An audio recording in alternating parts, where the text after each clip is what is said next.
10 नवंबर 2025 दिल्ली का लाल किला। ये वही जगह है जहां हर साल तिरंगा लहराया जाता है।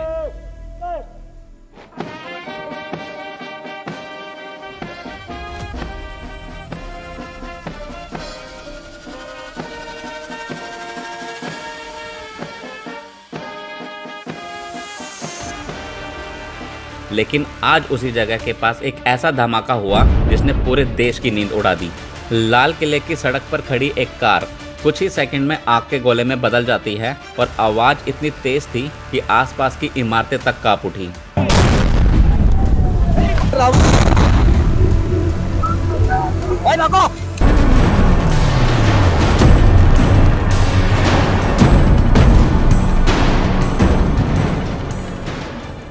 धुआं, चिल्लाहट और भगदड़, फिर देखते ही देखते चंद पलों में वहां मौजूद जिंदगियां राख बन गईं।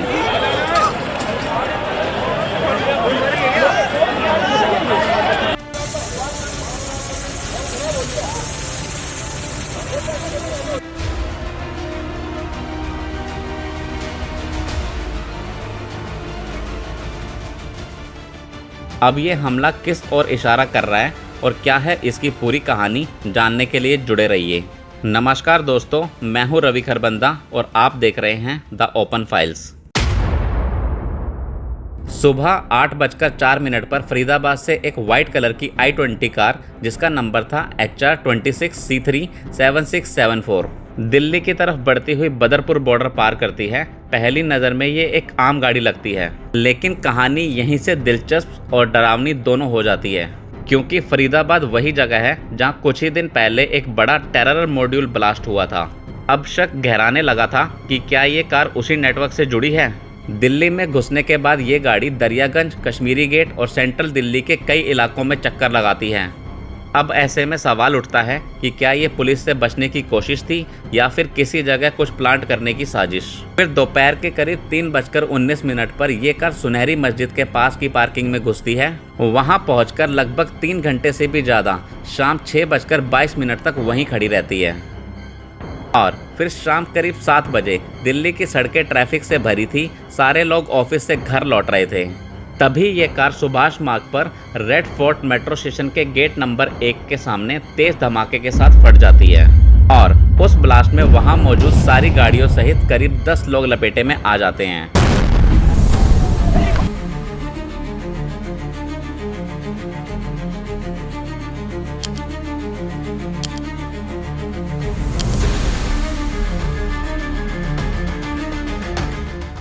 धमाके के कुछ ही पल में चारों ओर धूल, धुआं और डर फैल जाता है, मानो तो कुछ सेकंड के लिए सब कुछ थम सा गया। लोग इधर उधर भागने लगे, पुलिस की सायरन गूंज उठी और सोशल मीडिया पर एक ही सवाल फैल गया, आखिर इस हमले के पीछे किसका हाथ है। क्या ये कोई CNG ब्लास्ट था या फिर से कोई आतंकी हमला।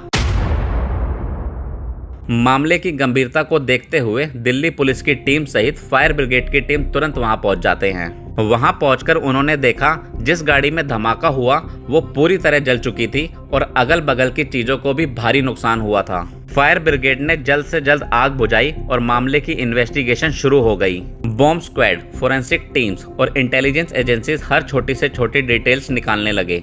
पहले तो इन्वेस्टिगेटिंग एजेंसीज और पुलिस को शक था कि कहीं ये CNG ब्लास्ट तो नहीं, लेकिन सारे फैक्टर्स जैसे नॉइस, धुआं और इम्पैक्ट को कंसीडर करते हुए अब ये साफ है कि यह धमाका कोई मामूली CNG ब्लास्ट नहीं था, बल्कि यह एक प्लान्ड टेरर अटैक था जिसमें अमोनियम नाइट्रेट का इस्तेमाल हुआ था।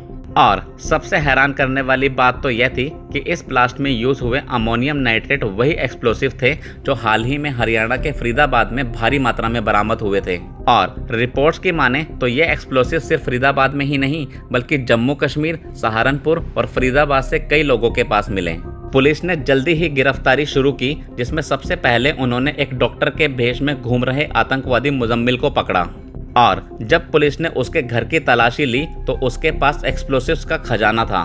बड़ी क्वांटिटी में अमोनियम नाइट्रेट, एक ऑटोमेटिक मशीन गन और यहाँ तक कि 300 किलो के करीब भारी इनफ्लेमेबल मटेरियल से भरे हुए 12 लोहे के ट्रंक, सब कुछ उसने अपने घर में छिपा रखा था। इसके अंदर एक एक्यूज को पहले यहाँ से पकड़ा गया था जिसका नाम है डॉक्टर मुजम्मल, और इस पे आगे कार्रवाई करते हुए जो है कल जो है रेड्स की गई, और जिसमें रेड्स के दौरान यहाँ पे लगभग 360 केजी के आसपास इनफ्लेमेबल मटेरियल है जो कि संभावित अमोनियम नाइट्रेट है। इसके बाद पुलिस मुजम्मिल से घंटों पूछताछ करती है, जिसके बाद उन्हें एक और बहरूपीय डॉक्टर आदिल मजदीरा का पता चलता है जो सहारनपुर में काम कर रहा था।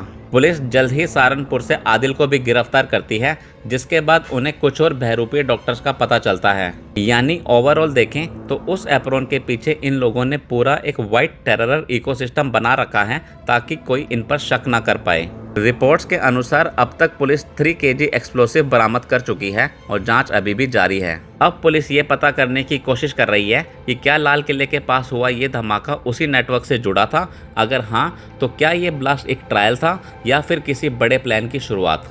कुछ सोर्सेज इस हमले को जैश ए मोहम्मद से कनेक्ट कर रहे हैं, लेकिन असल बात क्या है अभी तक कोई साफ जवाब नहीं मिला। फिर भी एक बात तो तय है कि देश की राजधानी में हुआ ये धमाका कोई कोइंसिडेंस तो बिल्कुल नहीं था।